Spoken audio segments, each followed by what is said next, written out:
Merry Christmas and welcome. This is AfroDJMac and I got a new free Ableton Live pack for you. It's the Jingle Bells collection. It's 4 different instruments, so let's go through them real quick. I sampled some Jingle Bells, and this first drum rack is 11 different samples of Jingle Bells. And you've got some effects like a filter, a high pass, low pass, and high pass. We got some glue compression. We've also got some delay, which is set to sync. And we can play around with the filter and the feedback and all that good stuff. So that's the first rack. I'm going to kill the delay and move to the second one, which I think is a little more interesting. And it's a drum rack here with just 2 cells. Now what's kind of cool about this is every time I hit this one pad, I get a different sample. And I'll show you how that works. So I have a sampler here, and I've got 6 different samples. These first 3 are set to lower velocities, so when I tap the pads lightly, I get those, and when I hit them harder, you'll see on this selector here, I'm getting these samples. Now, what makes this even more interesting is I have this set out to the sample selector, and these are separated here, and I'm modulating that with the LFO. So every single time I hit the pad, I'm getting something from one of these 2 velocity sections, and then in there, I'm getting one of these 3 random samples. So it'll always sound different every single time you play it. Now I'm just hitting one pad, and it never really sounds too repetitive. So I think that's pretty cool. The next one is where we get a little more experimental. This is an instrument that you can kind of play. It's tuned. I've basically just created this super tight sample loop here. And that's where we're getting the pitch from. Now, I've kind of designed this to be a little experimental, so we have a filter to play around with, and we can morph that filter using these controllers here. Then I got this thing called the loop whacker, which basically what I'm doing is I'm modulating through these 2 LFOs the loop. And we can get some interesting sounds that way. It just changes the way the sample's looped. Next we have, and I'm going to close this down, we have destroy. And destroy here basically destroys your sound. And what I'm doing is I've got a redux moving around here. I've also got an overdrive, and I'm playing around with the filter on the overdrive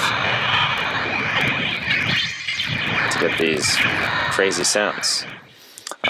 So that can be a lot of fun. Then we get the transpose, excuse me. So just as I play these notes, I'm getting all these like kind of crazy sounds. I kind of like the sound of these really high notes. I think there's something interesting that can be done with that. We can bring it right back to normal. And we can also play around with the release time. I've also got an amp and cabinet effect here, so you can just play around with the dry wet to determine how much of this amp and cabinet effect you want. And just playing with the dry wet knobs here. You can turn that off if you don't like it. But if you do, I think it's kind of nice at about like 95%. So anyway, that's that rack. Finally, we're going to experiment a little bit with the Granulator in this last one. So when I open this pack up here, this rack, I've got 2 chains. One has the Granulator, which is an awesome Max for Live effect that I've dropped a sample in here. And the other one is just the electric plugin. That's giving us that kind of clearly defined pitch. I'll let you hear just that.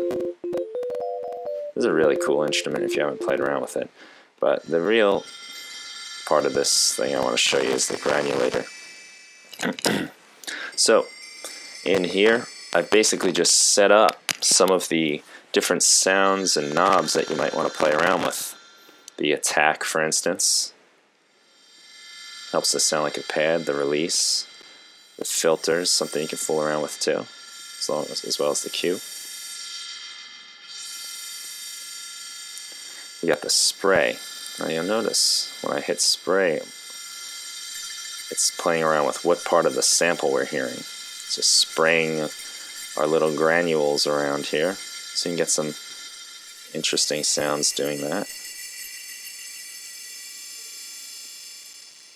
I've also got a delay here. And you can play around with the grain size. And that'll dramatically affect how this thing sounds. I thought this is like just kind of nice for texture. Now this file position determines which part of the sample we're going to listen to and loop. And right now I'll pick this section right here. Play around with our grains. We can spray that around. So there's some really cool evolving pad potential with this particular sound. And as you raise in the electric volume a little bit,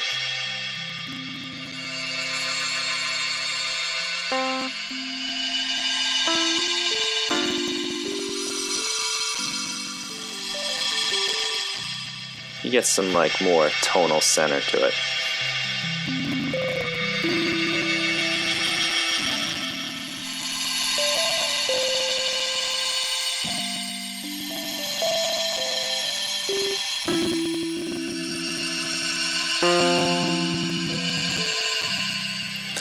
So basically, you've got just these samples of my Jingle Bells, and we've turned it into something that you can play with one pad. We've turned it into a playable instrument,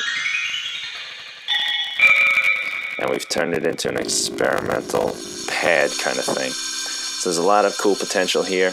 I hope you guys enjoy this. Merry Christmas, and thanks a lot.